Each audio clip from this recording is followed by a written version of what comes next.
Graduation day, mga ka-friendship. So, after ilang days? Mula August 18, September 12, tapos na-extend ng 1 week. Hello, sino So, ito na tayo. Graduation day online. To the 063-R3-2025-003 here at Top Captain Julian Ribas, City of San Fernando, Pampanga. Let us offer this activity to the Almighty Father with an invocation to be led by Police Corporal Sarah King Ocampo. Heavenly Father, we thank you for the success of this seminar, for the knowledge shared, and for the dedication of all participants. Bless each one as we return to our task, that we may use what we have learned to protect the vulnerable, seek justice, and serve with integrity. We ask this through Christ our Lord. Amen. To give us the welcome remarks, may we request Police Captain Anselito E. Felicissimo, Chief Training Section. Sir? To our distinguished guests, facilitators, and participants, magandang araw po sa inyong lahat. Human trafficking is one of the most serious and complex crimes for our time. It hides in plain sight, preying on the most vulnerable, women, children, migrants, and the poor trapped through deception, coercion, and abuse. Though often concealed, its impact is painfully visible in the lives of victims and in the wounds of it inflicts on families and communities across the Philippines. This is why this course was not just important, it was essential. It was designed to equip each of you with the knowledge, skills, and tools necessary to effectively investigate trafficking cases, from identifying victims and perpetrators to conducting evidence-based investigations, to working with partner agencies in ensuring that justice is served and support systems are activated. But beyond techniques and procedures, this course imparts something greater, a deep sense of duty to protect human dignity. As members of the Philippine National Police, you stand on the front lines of this fight. Your actions, your decisions, and your commitment can mean the difference between freedom and continued exploitation for a victim of trafficking. Trafficking in persons is not only a law enforcement challenge, it is a human rights crisis. And we, as law enforcers, are uniquely positioned to make a real difference by investigating, thoroughly responding with sensitivity, and building strong victim-centered cases that hold traffickers accountable.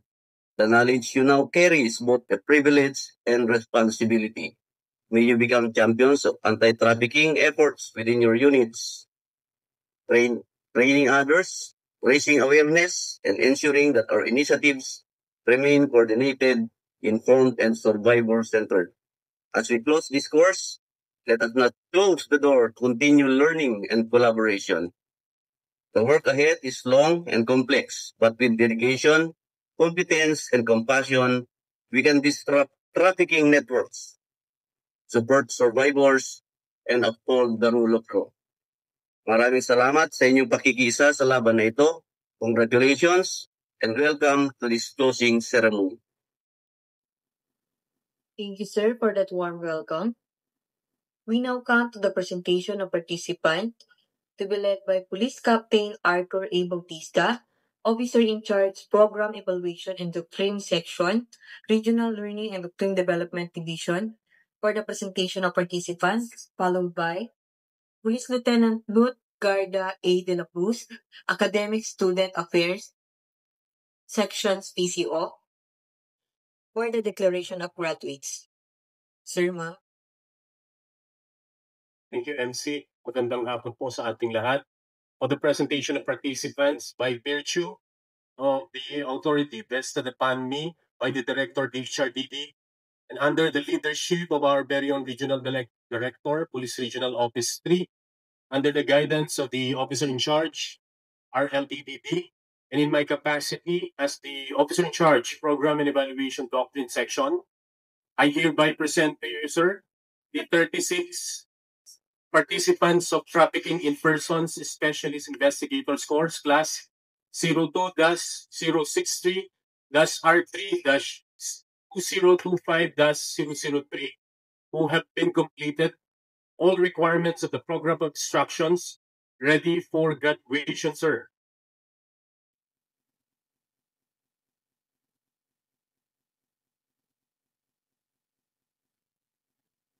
Good afternoon, everyone.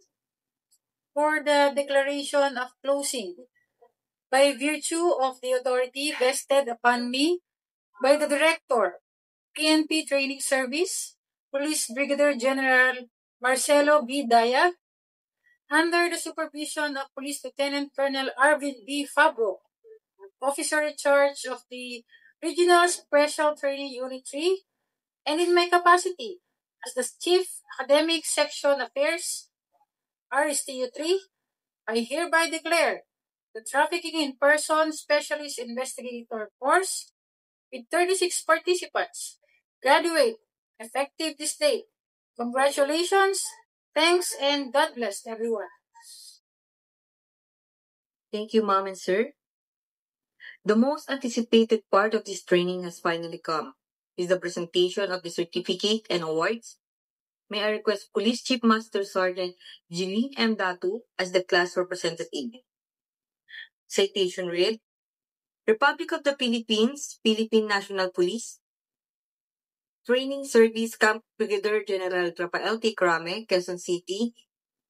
Certificate of completion is presented to Police Chief Master Sergeant Jeline M. Datu for having attended and satisfactorily completed all the requirements of the program of instruction. Trafficking in Persons Specialist Investigator course, Class 02-063-R3-2025-003. Conducted by the Regional Investigation and Detective Management Division in coordination with the Regional Special Training Unit 3 from August 18, 2025 to September 18, 2025 with a credit of 136 training hours, 2 blended mode of instructions. Given this 18th day of September 2025 at Cap Captain Julian Liba, City of San Fernando, Pampanga.